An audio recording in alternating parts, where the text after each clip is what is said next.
Hello and welcome. Today we're going to be looking at linear equation or word problems. As always, we're going to be looking at 5 problems and explain the intricacies in them. If you find these videos helpful or enjoyable, please be sure to like and subscribe. With that, let's get started. Question 1. A barber offers 2 options at his barber shop, a $15 regular haircut and a $20 deluxe haircut. On a certain day, the barber gave all regular haircuts and 3 fewer deluxe haircuts than regular haircuts. He earned $500 total from the 2 types of haircuts, which of the following equations best models the situation. And you might be sitting here trying to figure out what on earth is going on in this question, and that how you approach this question is basically by just going through each sentence and turning all of the words into equations. And then from there, you can either solve the equation, or in this case, they just ask for the equation, so you don't need to solve it. So let's see how we're going to go around with this kind of problem. So you have $15 per regular haircut, and you have $20 per deluxe haircut. And you have our regular haircuts, then a different color, our regular haircuts, and R minus 3, because 3 fewer, so R minus 3 deluxe haircuts. And now what we can do is we can multiply these two together, and then the units, right, this cancels out with this, and we're left with 15 R dollars. Right, that's the money, 15 R dollars. And then we look at these two, this $20 per deluxe and the R minus 3 deluxe, and we get these again cancel out, and we get 20 times R minus 3, and we add these up for the total profit. Total profit is the total money here is 15R plus 20R minus 3, and that is going to be equal to the money involved here, which is going to be $500. But looking at our answer choices, we see that this is the only one that has 15R plus the 20R minus 3. So our answer is choice A, and let's move on. All right. Question 2, a meteorologist estimates that on a sunny day, the air temperature decreases by around 4 degrees Fahrenheit so 4 degrees Fahrenheit, 4 degrees Fahrenheit per 1,000 feet. As you read through these kinds of problems, it can be very helpful to simply quantify the information that there is as you go along. It's a 4 degrees Fahrenheit per 1,000 feet, and on a certain day, the air temperature outside the airplane is negative 58 Fahrenheit in the air. And the ground level temperature is 70 degrees Fahrenheit. This is ground. And X is the height above Seattle, and at which the plane is flying. Which of the following best models the situation? Well, so there's going to be the difference, right? The difference is going to be this times 1,000x, or just say x, right? So we can say 4 over 400 over 1,000 degrees Fahrenheit per foot. That is the rate of change, right? This right here is the rate of change of the temperature. And then we're going to throw in x feet, not a good x feet, and then this is going to cancel out with this, and we're going to be left with 4 over 1,000 x, right? So one thing we did forget though is that this is decreasing. It decreases by that much, so this is also going to be decreasing. So rate of change is negative 4 over 1,000 x. Right, that's how much it'll change. And then what do we do? Well, 70. So we start at 70 degrees, right? And then we go up x feet. We decrease this amount, and we get to negative 58. So what we're really doing is we're saying that 70 equals this amount, x, plus the final temperature, which is negative 58. So what this really is just a negative 58.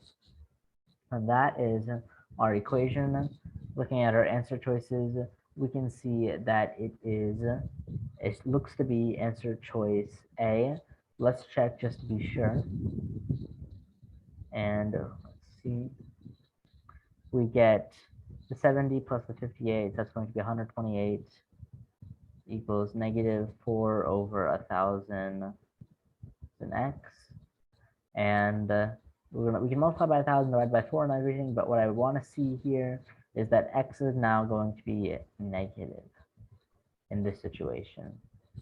And that doesn't work at all. So let's see what happens, right? So this can happen in the problems, and I make sure that when you're doing these problems, you check to make sure that your answer is at least plausible. You don't need to go and actually find what x is, but make sure that x is at least greater than 0, right? Make sure it's plausible, right? Now, let's think about what we're doing again. So the initial, or let's just write this as initial, yeah, that did not work.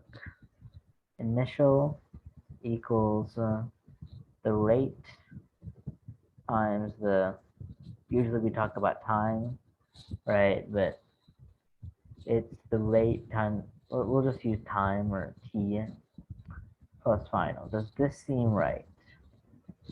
It should not seem right because this is not what's going on, right? What is going on really is that we have r plus the change equals the final. That's how we find the final. We take the initial right here, and then we tack on what changed, right? That's how we find the final, right? The final is the initial plus the change, right? The initial is not the change, is not the final plus the change. The initial is the final minus the change.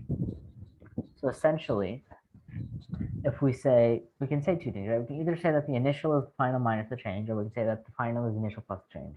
We can try both ways, right? So if we try initial plus change equals final, then we get that 70, we get that 70 plus negative 4 over 1,000, or 4x over 1,000 is going to equal negative 58.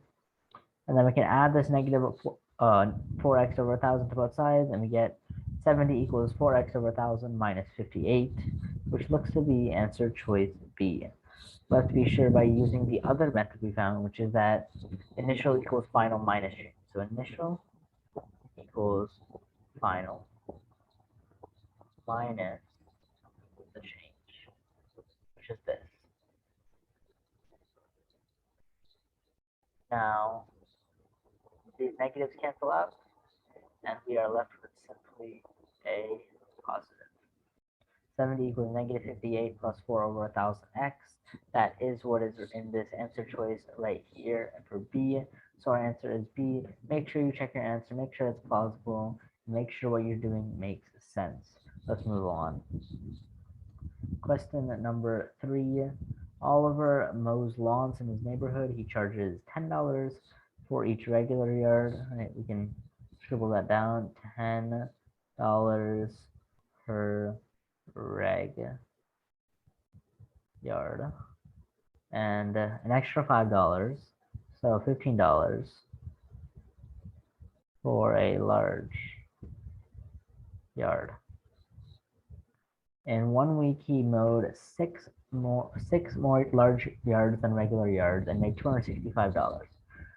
So let's see what we have. So R said to represent the number of regular yards. So R regular yards, and since he mowed 6 more regular yards, 6 more large yards than regular yards, we have R plus 6 large yards. So we're going to multiply these two things together, right? Because these cancel with this, and we get 10r. These cancel with this, and we get 15r plus 6. That's supposed to equal our 265 total. And looking at our answer choices, that looks to be 10r plus 15r plus 6 equals 265, which is this one right here. So we're going to use answer choice C. Let's keep going. All right. So Alma and Erika begin work part-time stocking shelves at a grocery store. At 7 a.m. on Saturday, Alma begins unpacking boxes at a rate of 1 box every 6 minutes. Erika joins her at 7:45 a.m. and unpacks 1 box every 5 minutes. When finished with this task, a total of 24 boxes have been unpacked since 7 a.m. If X represents the number of minutes for which Alma has been working, which of the following best represents the situation? Well, so 24 boxes have been unpacked, right? So if 24 is what's on this side, then the other side, this side or the left side, is basically just going to be an expression of the number of boxes that have been unpacked based on the rate. Now the rate is 1 box per 6 minutes. So 1/6 box per minute. And since you're going for X minutes, for Alma, we have 1/6 X. On the other hand, we have 1 box per 5 minutes, but that's only been going for X minus 45 minutes. So we end up with 1/5 times X minus 45. Now, looking at our answer choices, we see that this is answer choice A, so that is our answer, and let us move on. All right, the last question of this section of linear equation word problems. Here it is. Cecilia rents a moving truck and uses a gallon of gas every 10 miles for $29.95 per day. She incurs an additional charge of $0.89 for each mile traveled and must return the truck with the same amount of gas in the tank as when she rented it. Cecilia travels X miles and replaces the gas she used with the gas that costs $2.25 per gallon. She returns the moving truck on the same day and calculates that she spent a total of $65.63 on gas and rental fees. Which of the following equations best models the situation? Well, first off, we have the flat fee right here, $29.95. That's going to be, and then when we add up everything, we're going to end up with this thing, 65.63, so we know that much.